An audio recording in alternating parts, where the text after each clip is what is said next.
नाज़रीन किराम, वक्त है सुनहरी बात का, और आज की सुनहरी बात में जिस हिकायत का मैंने इंतखाब किया है कि हिकायत में बयान किया जाता है कि पिछली उम्मतों का एक शख्स था कि जिसकी उम्र बहुत ज़्यादा थी, कमोबेश 400 साल।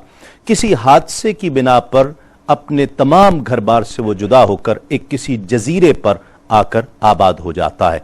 अल्लाह रब्बुल इज़्ज़त उसके लिए इंतज़ाम फरमाता है, एक अनार का दरख्त और एक मीठा शीरी चश्मा अल्लाह रब्बुल इज़्ज़त जारी फरमा देता है। उसकी कुदरत है, वो वही खाता है, पानी पीता है और अल्लाह रब्बुल इज़्ज़त की इबादत में मसरूफ़ रहता है। यूं समझिए कि वहां पर कोई दूसरा शख्स मौजूद नहीं है तो यकीनन कोई गुनाह का इर्तिकाब भी उससे नहीं होता है। 400 साल अल्लाह रब्बुल इज़्ज़त की उसने इबादत की, गोया सजदे में रहता, रुकू में रहता, अल्लाह रब्बुल इज़्ज़त की इबादत करता और रोज़े में रहा करता। 400 साल बाद जब हज़रत इज़राइल अलैहिस्सलाम उसकी रूह कब्ज़ करने के लिए उसके पास पहुँचते हैं तो वो अर्ज़ करता है कि मुझे इतनी मोहलत दे दी जाए कि मैं वज़ू ताज़ा करके अल्लाह रब्बुल इज़्ज़त की बारगाह में सजदा रेज़ हो जाऊँ, और जब सजदा करूँ मेरी रूह उस वक्त कब्ज़ करना। हज़रत इज़राइल अलैहिस्सलाम उसे फरमाते हैं कि हाँ, मैं इतनी मोहलत तुम्हारे लिए लेकर आया हूँ। वज़ू ताज़ा किया। वज़ू ताज़ा करने के बाद वो शख्स नमाज में मसरूफ़ हो गया। जब दूसरी रकात में सजदे में था तो रूह कब्ज़ हो जाती है।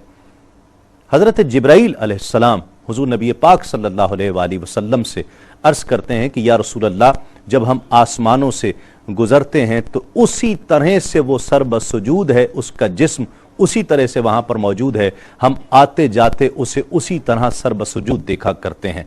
फिर अर्ज़ किया जिब्रील अमीन ने कि या रसूल अल्लाह, जब क़यामत का दिन होगा और ये शख्स अल्लाह रब्बुल इज़्ज़त की बारगाह में पेश किया जाएगा, अल्लाह रब्बुल इज़्ज़त फ़रिश्तों को हुक्म देगा कि इसे मेरी रहमत के तुफ़ैल मेरी जन्नत में दाखिल कर दिया जाए।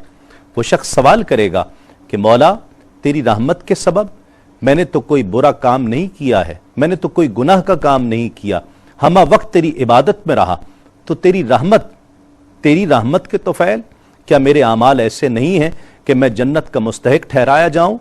अल्लाह रब्बुल इज़्ज़त फरमाएगा कि इसे वापस लाया जाए, मीज़ान खड़ी की जाए और इसके आमाल 400 साल की इबादत एक पलड़े में रखी जाए, और जितनी नेमतें मैंने इसको ज़िंदगी में अता की हैं उसमें से सिर्फ एक आँख की नेमत, जो देखने की बसारत की नेमत है, वो एक पलड़े में रखती जाए।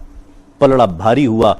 अल्लाह रब्बुल इज़्ज़त ने फरमाया कि अब इसे मेरे अदल के तुफ़ैल इसे जहन्नम में दाखिल कर दिया जाए। वो शख्स घबराया, अल्लाह रब्बुल इज़्ज़त से माफ़ी का तलबगार हुआ, मौला मुझे माफ़ कर दे, मुझे अपनी रहमत अता फरमा दे और मुझे अपनी रहमत से जन्नत में दाखिल फरमा।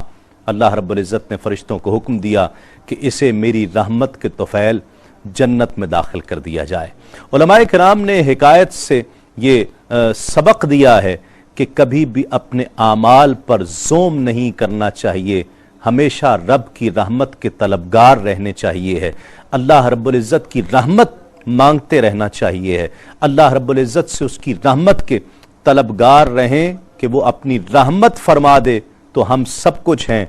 अगर उसका अदल होगा तो यकीनन हम किसी काबिल नहीं हैं, इंसान किसी काबिल नहीं है। अल्लाह रब्बुल इज़्ज़त हम सब को इस रमज़ान मुबारक के वसीले से अपनी रहमतों से माला माल फरमाए।